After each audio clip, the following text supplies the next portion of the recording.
High বন্ধুরা, বৈশাখী রান্নাঘরে আপনাদের সবাইকে স্বাগত। আশা করি সবাই ভালো আছেন, সুস্থ আছেন। আজকে আমি একটা নতুন রেসিপি শেয়ার করতে চলে এসেছি, জিলাপির রেসিপি।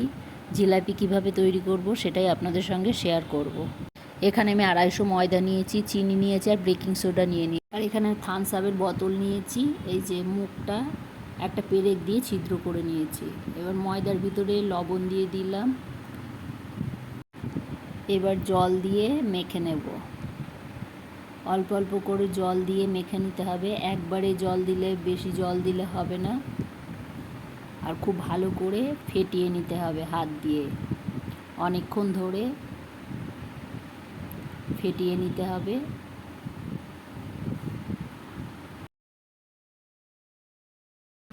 এই দেখুন, এরকম ঘনত্বের হবে।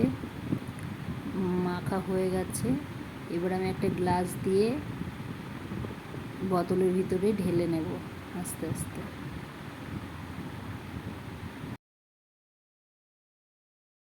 এই যে আমি এই বোতলটার ভিতরে ঢেলে নিয়েছি। এবার আমি চিনির রস তৈরি করে নেব। 1 বাটি জল দিয়েছি আর 1 বাটি চিনি দিয়েছি।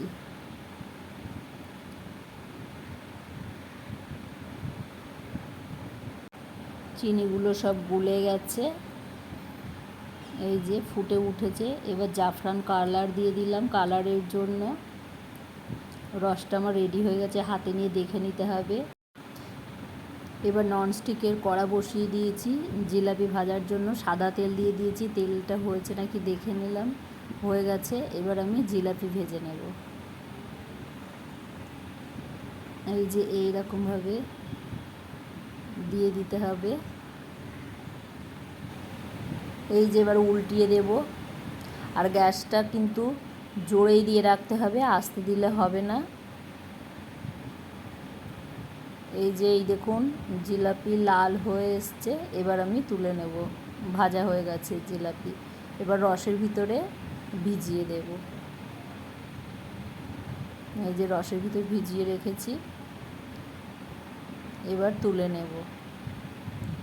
এই যে রেডি হয়ে গেল জিলাপি। এই রেসিপিটি আপনাদের যদি ভালো লেগে থাকে একটা লাইক, কমেন্ট এবং প্রচুর শেয়ার করবেন। এবং আমার এই চ্যানেলে যেই বন্ধুরা নতুন, সাবস্ক্রাইব করে দেবেন এবং পাশের বেল আইকনটি প্রেস করে দেবেন নতুন নতুন রেসিপির ভিডিও পেতে। আপনারাও বাড়িতে এইভাবে খুব সহজেই বানিয়ে ফেলুন জিলাপি। আজকে এই পর্যন্তই। আবার অন্য কোনো দিন অন্য কোনো নতুন রেসিপি নিয়ে চলে আসবো।